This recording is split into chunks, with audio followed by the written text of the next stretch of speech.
ಹೊಸ ವರ್ಷ ಸಮೀಪಿಸ್ತಾ ಇದೆ. ಇದರ ಜೊತೆಗೆ ಹಲವು ಹೊಸ ನೀತಿ ನಿಯಮಗಳು ಕೂಡ ಜಾರಿಯಾಗ್ತಿದೆ. ಈ ಪೈಕಿ ಫಾಸ್ಟ್ಯಾಗ್ ನೀತಿಯಲ್ಲೂ ಕೂಡ ಮಹತ್ತರ ಬದಲಾವಣೆ ಆಗ್ತಿದೆ. ಹೆದ್ದಾರಿ, ಎಕ್ಸ್‌ಪ್ರೆಸ್ ವೇ ಸೇರಿದಂತೆ ಪ್ರಮುಖ ರಸ್ತೆಗಳಲ್ಲಿ ಟೋಲ್ ಪ್ಲಾಜಾ ಮೂಲಕ ಪಾವತಿ ಮಾಡುವುದೆಲ್ಲ ಇದೀಗ ಹಳೆಯ ನಿಯಮ. ಆದರೆ 2026ರಲ್ಲಿ ಟೋಲ್ ಪ್ಲಾಜಾಗಳಲ್ಲಿನ ನೀತಿ ನಿಯಮಗಳಲ್ಲಿ ಹೊಸ ವೇಗವನ್ನು ತರಲಾಗಿದೆ. ಸದ್ಯ ಟೋಲ್ ಪ್ಲಾಜಾ ಬಳಿ ಸರದಿ ಸಾಲಿನಲ್ಲಿ ನಿಧಾನವಾಗಿ ವಾಹನ ಸಾಗಬೇಕು. ಆದರೆ ಹೊಸ ವರ್ಷದಲ್ಲಿ ಹೀಗೆ ಆಗೋದಕ್ಕೆ ಸಾಧ್ಯ ಇಲ್ಲ.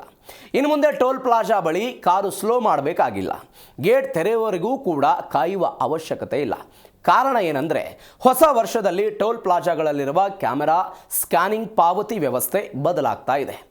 ಹೊಸ ವ್ಯವಸ್ಥೆಯಲ್ಲಿ ಹೈ ಸ್ಪೀಡ್ನಲ್ಲೂ ವಾಹನಗಳ ಫಾಸ್ಟ್ಯಾಗ್, ನಂಬರ್ ಪ್ಲೇಟ್ ಸ್ಕ್ಯಾನ್ ಮಾಡಬಲ್ಲಂತಹ ಕ್ಯಾಮೆರಾ ಅಳವಡಿಕೆ ಮಾಡಲಾಗ್ತಿದೆ. ಇದರಿಂದ ಒಂದೇ ಸಾರಿ ಹಲವು ಕಾರುಗಳು ಬಂದರೂ ಪ್ರತಿ ಕಾರುಗಳ ಸ್ಕ್ಯಾನ್ ಮಾಡೋದಕ್ಕೆ ಸಾಧ್ಯ ಆಗುತ್ತೆ. ಹೀಗಾಗಿ ವಾಹನಗಳು ಯಾವುದೇ ಅಡೆತಡೆ ಇಲ್ಲದೆ ಟೋಲ್ ಪ್ಲಾಜಾ ಮುಖಾಂತರ ಸಾಗಬಹುದಾಗಿದೆ.